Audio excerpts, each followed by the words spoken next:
If you have a small homestead and you're looking to add some animals to it, I really think that pigs should be at the top of your list. Now, I will admit, I did not get pigs first. We got chickens, rabbits, cows, all before we got pigs.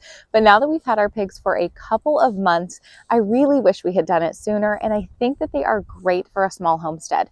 Maybe not so much a small backyard, but a small homestead, definitely. So I'm going to show you our setup for our 2 feeder pigs, and I'll give you some info on what kind of pigs we got, how much they were, how much the total cost of everything was. If you want a more detailed description of exactly what we got and exactly how much things were, I'll leave a blog post down below that'll have the prices, everything we got, and some more information on our setup. So if you want to check that out, go ahead, that's there for you. But let's go ahead and get started, and I will show you our setup for our 2 feeder pigs. Let's start by talking about the pigs themselves.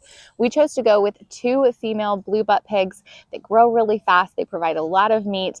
We went with females because we wanted to make sure that if there was any issue with castration or anything like that before they came to us, that we wouldn't be dealing with any boar taint in the meat when it was time to process. Now, I don't think that that would have been an issue, but we didn't see anyone saying that females grew all that much slower than males or anything like that. So we did get 2 females. Now, these pigs grow really fast. So we got them when they were 2 months old and weaned, and we will grow them out about 5 or 6 more months before we send them to the processor.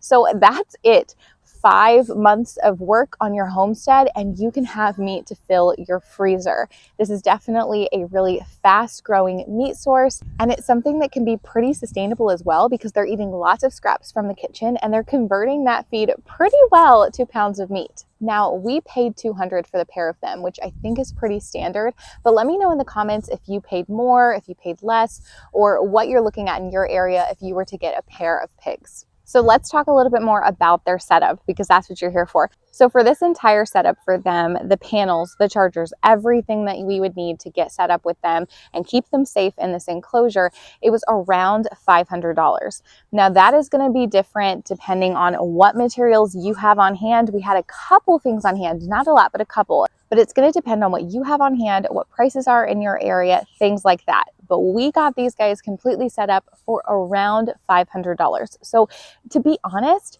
this is a pretty cost-effective animal to get set up. When it comes to chickens, you have to keep them safe from just about everything.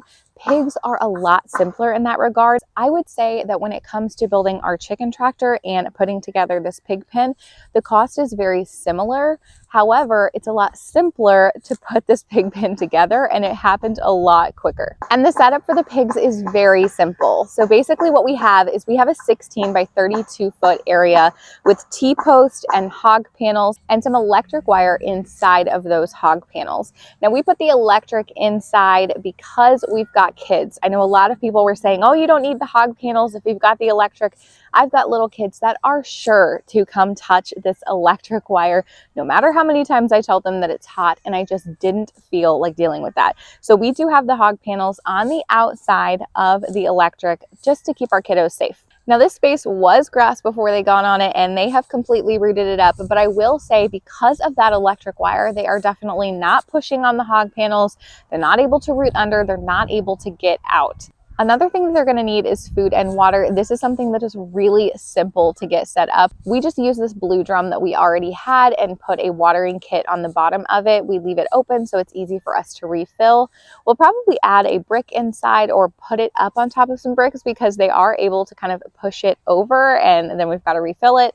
But for now, this is working really well. For food, we just have your typical pig bowl situation. We do have 2 of them because they tend to fight over food and it makes it a little bit easier to get food in the bowls. But really, honestly, anything that is fairly sturdy will do when it comes to feeding your pigs. I worried about what to do for a structure for a long time, and it's going to depend on your weather and your climate. But what we decided to do was a 3-sided pallet structure with a tarp on the outside just to keep the wind out. We did put a little bit of hay in there when it was a little colder some nights, but we do live in a pretty warm climate. Now it is kind of cool right now. It's about 60 degrees here in January. We are in Florida. So you're going to have to build your shelter depending on where you live. But pigs don't need a ton. So honestly, get a couple pallets, put them together, 3-sided shelter, tarp around the outside. They will be as happy as pigs in a pallet tarp shelter. They will love it, and it definitely has worked well for our 2 pigs. And to be honest, when it comes to keeping pigs, that is about it. Now, we did not do any sort of deep litter method, but I find that it's easier to remove the manure about 2 to 3 times a week and just put it straight on the compost pile. If pigs have enough space, they'll often just poop and pee all in the same spot, so it makes it really easy to keep that area clean, keep the rest of the pen sanitary. And so I just remove that every 2 to 3 days. They're very, very easy to take care of. I hope that this video was helpful in just a very basic pig setup.